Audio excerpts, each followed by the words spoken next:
आप सबों को जय मसीही। मैं आशीष राव और मेरी वाइफ नेहा राव सन 2009 से गैरसैंण डिस्ट्रिक्ट चमोली उत्तराखंड में school new hope academy junior high school, जिसे मेरे पिताजी रेवरेंड रत्नाकर राव और मिसेस मोनिका राव के द्वारा स्थापित किया गया था 2003 में। इस स्कूल के माध्यम से हम दोनों परमेश्वर की सेवकाई को पहाड़ों में कर रहे हैं। मैं धन्यवाद देना चाहता हूँ परमेश्वर को इस समय के लिए, और साथ ही मैं धन्यवाद देना चाहता हूँ भाई अमितोष और महिमा को, जिन्होंने ये समय हमें दिया कि हम परमेश्वर के वचन को आपके साथ बांट सकें। आप सबको जय मसीह।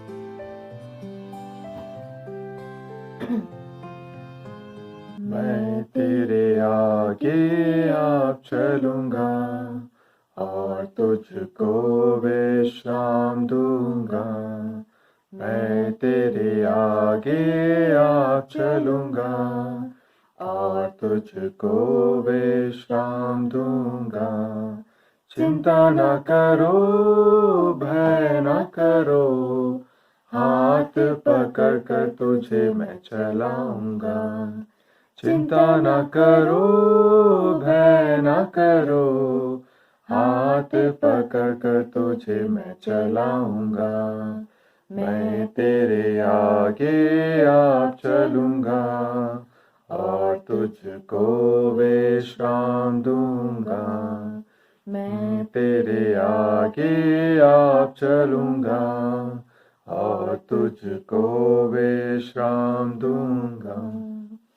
लाल समुद्र तेरे लिए रास्ता खोलेगा, शैतान की सारी सेना नाश हो जाएगी। यरदन नदी भी हटकर बहेगी, जीवन का फाटक तुम्हें स्वागत करेगा।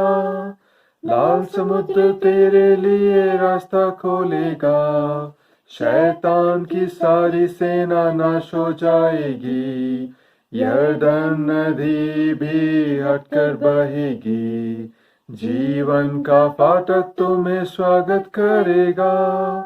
मैं तेरे आगे आप चलूंगा और तुझको विश्राम दूंगा। मैं तेरे आगे आप चलूंगा और तुझको विश्राम दूंगा।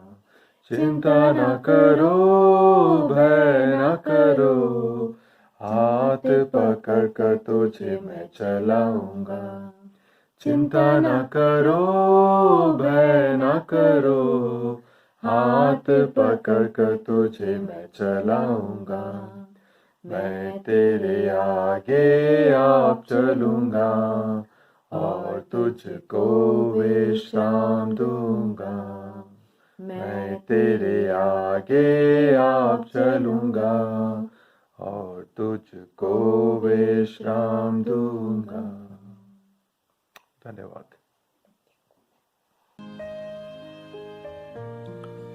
आप सबों को जय मसीह की। आज के मनन के लिए हम बाइबल में से 2 बिंदुओं को देखेंगे। आज का शीर्षक है लिविंग विद ग्रेस, परमेश्वर के अनुग्रह में जीवित रहना।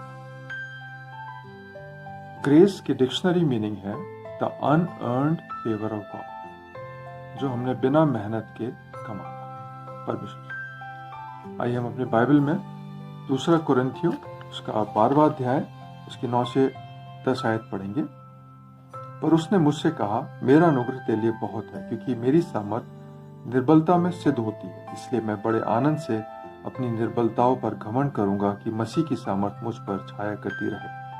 इस कारण मैं मसीह के लिए निर्बलताओं में, निंदाओं में, दरिद्रता में, उपद्रवों में, संकटों में प्रसन्न हूं, क्योंकि जब मैं निर्बल होता हूं तभी बलवान होता हूं। इधर संत पौलुस बता रहे हैं कि किस प्रकार से परमेश्वर का संदेश उन्हें मिला कि उनकी निर्बलताओं में परमेश्वर की जो सामर्थ है वो प्रकट होती है और सिद्ध भी होती है। तो हमारे लिए एक एंटीडोट के समान है ये आयत, जो हमारी निर्बलताओं में, जब हम कमजोर होते हैं, हम निराश होते हैं, तब हमें ये मजबूत करते हैं। आइए हम बाइबल से एक आयत को पढ़ेंगे। मत्ती का सुसमाचार उसका 7वां अध्याय उसकी 13 और 14 आयत ये बताती है कि जीने के दो प्रकार जिसमें हमें परमेश्वर के अनुग्रह की जरूरत पड़ती है।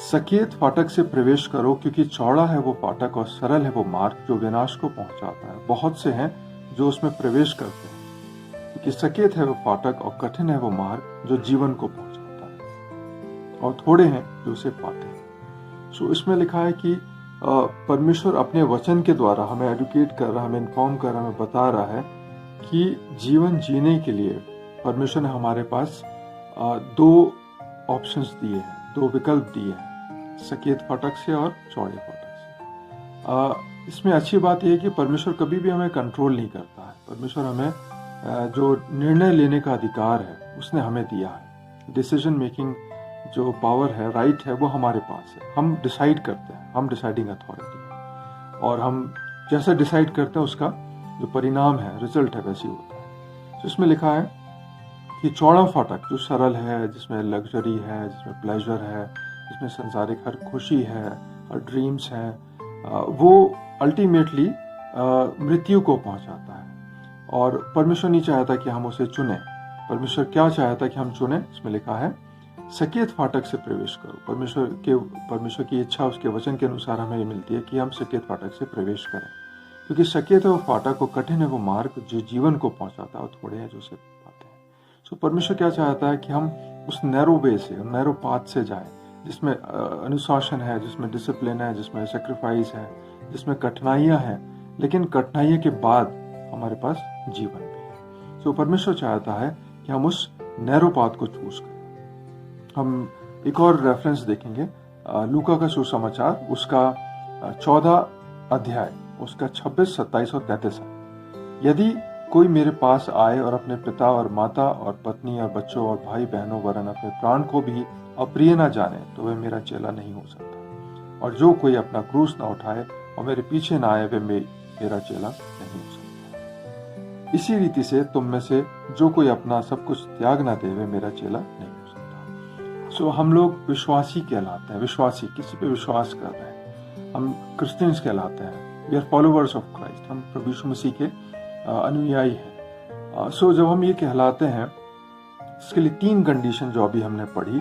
पहला कंडीशन है कि अपना क्रूस उठाएं, 27 आयत में लिखा है, और उसके बाद इसमें लिखा है कि उसके पीछे आए। 27 में लिखा है अपना क्रूस उठाएं और प्रभु यीशु मसीह के पीछे आए। तीसरा लिखा है इसमें कि 33 में, तुम में से जो कोई अपना सब कुछ त्याग ना दे, वे मेरा चेला नहीं हो सकता। परमेश्वर चाहता है कि हमारे मन में ऐसी भावना हो कि जो कुछ हमारे पास है वो हमारा नहीं है, वो किसका है? ईश्वर का है, परमेश्वर का है, और हमें उसके राज के लिए, उसके लोगों के लिए इस्तेमाल करना है। और पहला जो इसमें लिखा, टेक योर क्रॉस, हमें अपना जुआ उठाना, अपना क्रूस उठाना है। क्रूस क्या है? परमेश्वर ने अपनी कलीसिया में अलग अलग कार्य सबको दिए हैं।